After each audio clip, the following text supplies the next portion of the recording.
The annual report says that violence against children in conflict reached extreme levels in 2023, with conflicts raging in Gaza, Sudan, Myanmar and Ukraine, among other countries and regions. It verified 30,705 violations committed against children globally last year.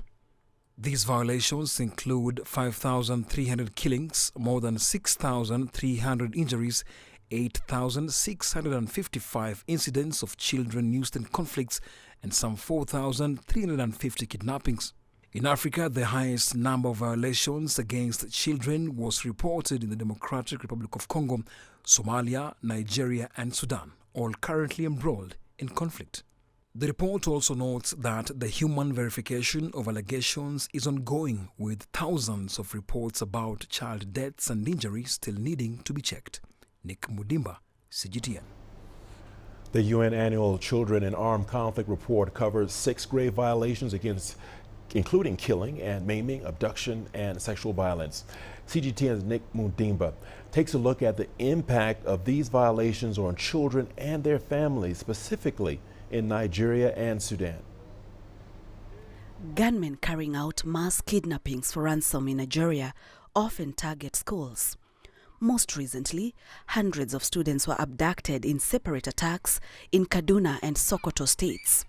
Parental trust in schools being able to keep children safe is shrinking significantly. Parents in some communities are not even allowing their children to go. So we have some empty schools.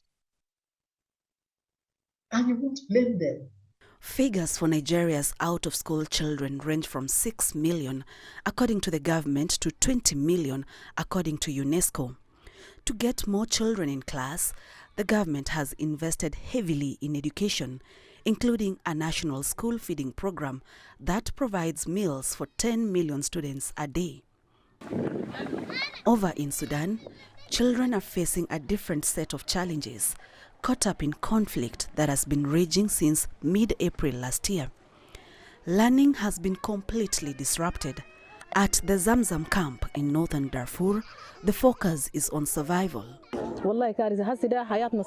Our situation is bad. We don't have any money for food and water.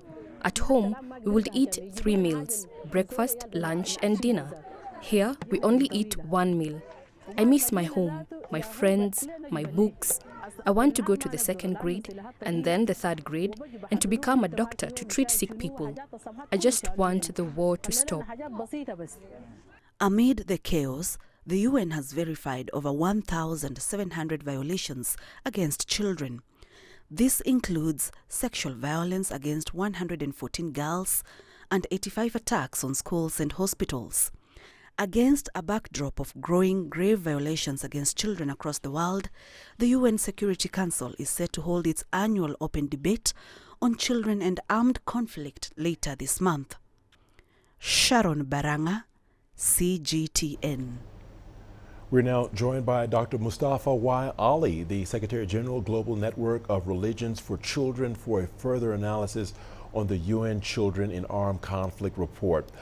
Doctor, welcome to the program. Welcome to Africa Live. Thank you for joining us. Dr. Mustafa, many of the countries contained in this report are from Africa. Is that an indication of failure of mediation and diplomacy in Africa? How do you see it, Doctor? Absolutely. This is, particularly in 2023, there has been major failures in diplomacy and mediation in trying to address those conflicts that are affecting some of those countries in Africa, particularly in the Sudan, Democratic Republic of Congo, Somalia, and a few other countries.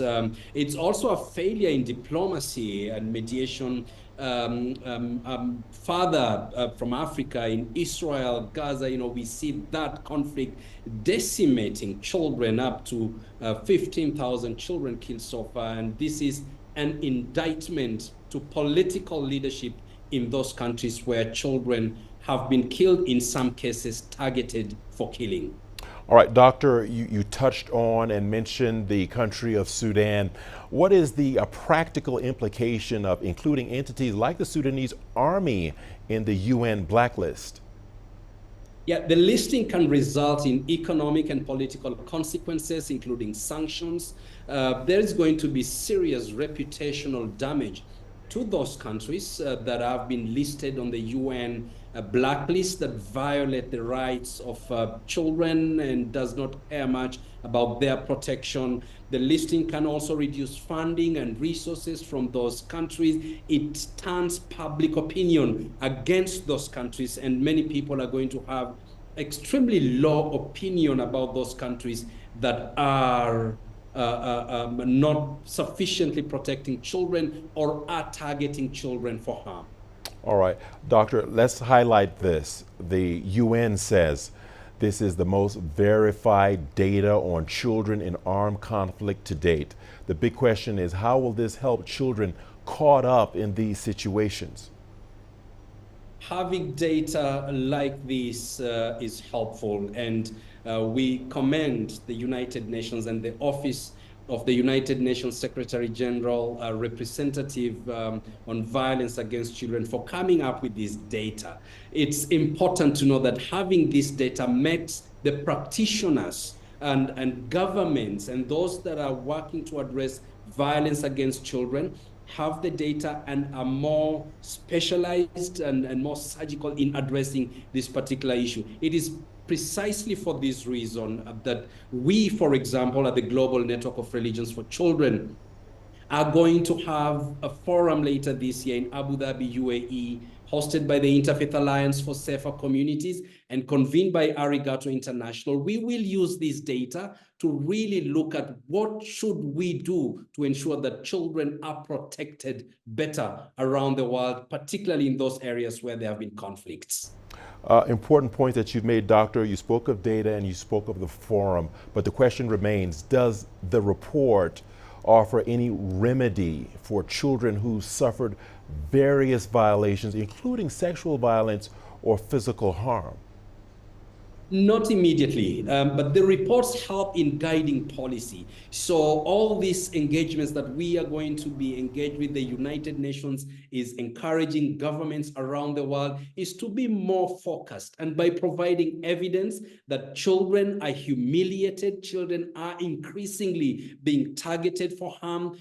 The UN and governments are able to say, look here, the children are bearing the brunt of all these wars that we are seeing. And it is true. If you look at for example, the statistics coming from UNHCR, up to 50% of the refugees and internally displaced people are children. 50 million plus children displaced and on the move. And this, having this data is useful.